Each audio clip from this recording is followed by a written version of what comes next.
As far as the first category is concerned, that is, the actions and deeds of a Muslim related to himself, it is the same irrespective whether that Muslim lives in a Muslim society or a non-Muslim society. The actions and the deeds are the same. There are certain concessions given in certain situations, but it does not differ whether the Muslim is living in a Muslim society or the non-Muslim society. It is the same. For example, what is fard? What is compulsory for a Muslim in a Muslim society is also fard, is also compulsory for a Muslim in a non-Muslim society. For example, every Muslim has to believe and worship only one Almighty God, Allah subhanahu wa ta'ala. Irrespective whether he's living in a Muslim society or a non-Muslim society, he should believe in Tawheed. He should worship only one Allah subhanahu wa ta'ala. A Muslim has to pray 5 times a day, minimum, in a Muslim society. The same has to be done by that Muslim even if he lives in a non-Muslim society. Fine, there may be different situations. In a Muslim society, there may be a mosque in every area. There may be a mosque in every second street, which may not be the case in a non-Muslim society. But yet, if a Muslim is living in a non-Muslim society, he has to offer 5 times salah. It is compulsory. It is fard. If the mosque is not close by, or he has to travel long and he cannot do that, he has to offer salah maybe in his office or at home, but salah is fard. He has no excuse to miss it. A Muslim, irrespective whether he is living in a Muslim or a non-Muslim society, he has to give zakat. If he is entitled to give. If he has a saving of more than the nisab level, more than 85 grams of gold, he or she should give 2.5% of that excess wealth, of that saving, every lunar year in charity. A Muslim cannot say that he is living in a non-Muslim society and the standard of living is high, or the place where he is living, it is expensive, therefore he will not give zakat. If he has a saving of more than the nisab level, 85 grams of gold, he or she should give zakat every year. A Muslim, irrespective whether they're living in a Muslim or non-Muslim society, he has to fast in the month of Ramadan. If the days are short in winter, maybe the timings will be less. If it's in summer where the days are long, the timing of the fast would be longer. But he has to fast compulsory. He has no excuse. If he lives in a non-Muslim society, he has no excuse. He has to fast. Similarly, a Muslim, if he has the means to perform Hajj, if he's an adult, he should at least perform Hajj once in his lifetime. If he has the means, health, and money, he has to offer Hajj. There's no excuse, even if he's living in a non-Muslim society. He may be living far away from Saudi Arabia, from Makkah.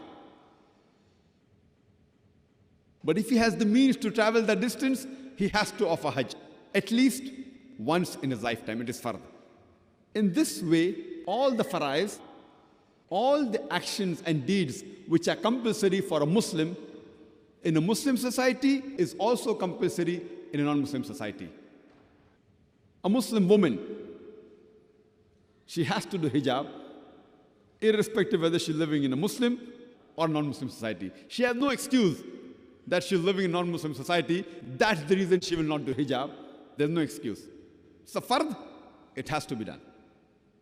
In this way, all the other fards, being honest, speaking the truth, it is the same. It does not differ.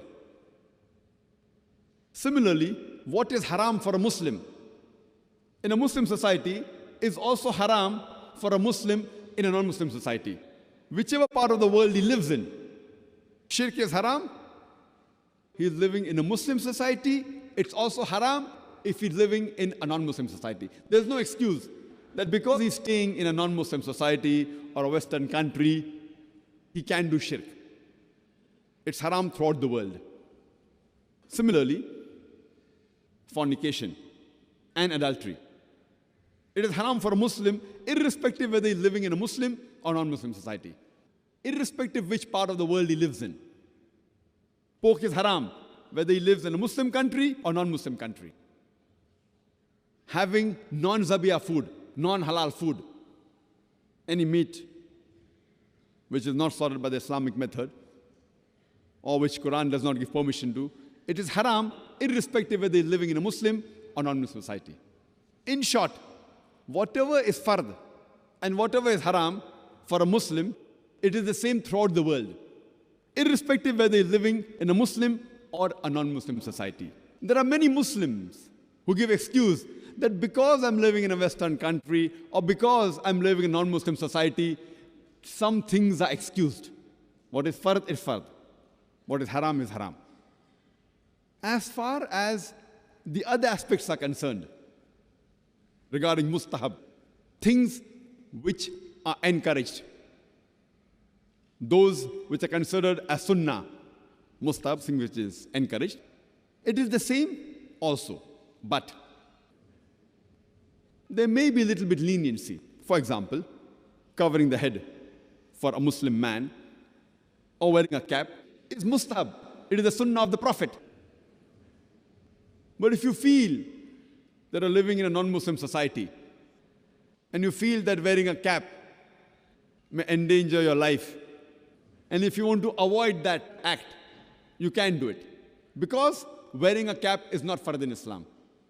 If you do it, you will get plus points. If you don't do it, you have no loss. But you will not get the plus points.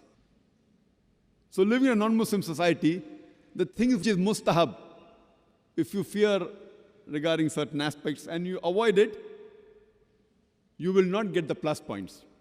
Similarly, things which are makruh, things which are discouraged, are the same throughout the world. But there can be a little bit leniency. For example, going for the call of nature,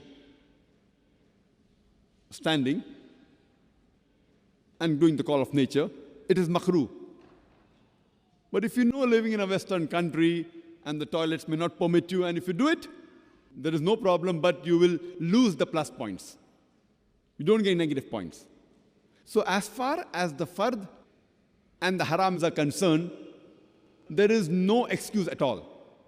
As far as the other aspects are concerned, about the sunnah and the makruh, if you want to avoid it for certain reason, you can do it. You will not get negative points, but you will lose the positive points. This was in short regarding the first category of a behavior of a Muslim in a non-Muslim society.